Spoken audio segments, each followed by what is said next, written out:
ডিজাইনটা তো অনেক ভালো, আমার পছন্দ হওয়ার কারণেই আমি প্রথমেই যখন যাই গ্রিন আর্কিটেক্টে সেখন ডিজাইন করার পরে তো আমার অনেক লাগছে, ভালো লাগছে, এই জন্যই করছি। আবার ইঞ্জিনিয়ার সাহেব আছেন, আর একজন ইঞ্জিনিয়ার সবসময়ই থাকে আমার সাইডে, দেখাশোনা করে। নিজের তো কিছুই না, ইঞ্জিনিয়াররাই করে যা কিছু, সব কিছু সমস্যা হয় না আল্লাহর রহমতে। দর্শক মন্ডলী আসসালামু আলাইকুম। আজকে আমরা আসছি আমাদের একটা চলমান সাইডে, এখানে ছাদ ঢালাই কাজ চলছিল। তো এই বাড়িটা আমরা গত আমার মনে হয় 2 মাসের মধ্যে আমরা 3 তলা ছাদ ঢালাই দিতে সক্ষম হয়েছে। ফাউন্ডেশনের একটা আলাদা সময় লাগছিল। তো এখানে আমি নিজেও বেশ কয়েকবার আসছি। আর এই সাইডটা মূলত যে ভাই করছেন উনি হচ্ছে প্রবাসী একজন ভাই, উনি সৌদি আরবে থাকেন, ওনার সঙ্গে আমি কথা বলবো। আর এখানে আমাদের ইঞ্জিনিয়ার হচ্ছে একজন সার্বক্ষণিকভাবে এখানে থাকেন। আর আমাদের senior engineer Suman, site engineer, সে প্রতিদিন কিংবা 2 দিন 3 দিন পর পরে এসে কাজের অগ্রগতি দেখে। আসলে আমরা মূলত এরকমই যে আমরা শুধু ডিজাইন করে ছেড়ে দিই না, আমরা যে বাড়িটা কমপ্লিট না হওয়া পর্যন্ত সেটা দায়িত্বে আমরা থাকি। আমরা চাই যে আমাদের গুড উইলটা যেন বজায় থাকে, বাড়িটা যেন মনের মতো হয়, সেই দিকে আমরা চিন্তা করে ডিজাইনগুলো করি এবং সার্ভিসগুলো দিয়ে থাকি। তো আমার পাশে ভাই আছেন, ভাইয়ের বাড়ি হচ্ছে।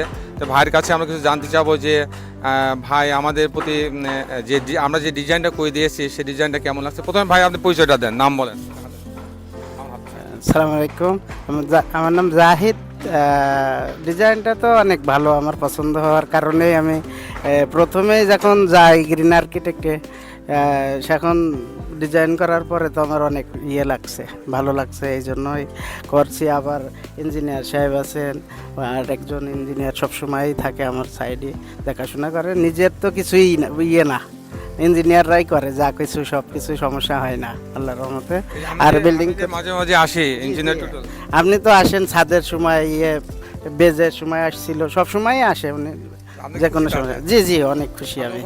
এখন আমি এই ভিডিওর পরবর্তী কিছু অংশ আমি আপনাদের দেখানোর চেষ্টা করব। তো দর্শক বন্ধু, যারা এখন আমার চ্যানেলটা সাবস্ক্রাইব করেন না, তারা আমার চ্যানেলটা সাবস্ক্রাইব করে নেবেন এবং বেল আইকনে এটি চাপ দিয়ে রাখবেন। দর্শক মণ্ডলী, আসুন এই বাড়ির আমরা ভিতরে আপনাদেরকে নিয়ে যাব। তো দর্শক মণ্ডলী, এটা হচ্ছে গ্রাউন্ড ফ্লোর। এটা অনেক নিচু জায়গা ছিল। এইখানে আমরা ফাউন্ডেশন করছি, ফাউন্ডেশন করে আমরা উপরে উঠছি। তারপরে আমরা ফার্স্ট যে ছাদটা সেটা আমরা ঢালাই দেওয়ার পরে সেকেন্ড ছাদটাও ঢালাই হয়েছে। আজকে আমরা তৃতীয় ছাদ ঢালাই হয়েছে। এই তৃতীয় ছাদের ঢালাই কিছু অংশ আমি আপনাদের দেখানোর চেষ্টা করব। মূলত সেই উদ্দেশ্যেই